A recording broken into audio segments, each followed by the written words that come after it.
哥，我钓到好多龙虾哟！哇，让开多啊！我你准备啷个做成龙虾呀？我今天给你做个不一样的，保证你满意。哇，这龙虾好大呀！走，二位回家了。好。今天我给你做个童年零食虾片。虾片是用虾做的呀？你是不是死啊？虾片不是虾子是难做的嘛？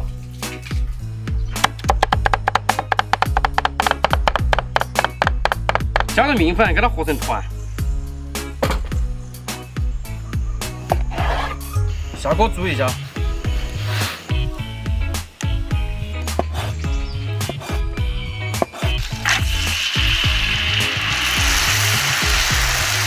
走，二嘛，吃虾片了。哇，真的是虾片，比外头做多了。那必须噻，我咋个是真材实料？没想到虾片真的是虾做的。你比他还做得很哦。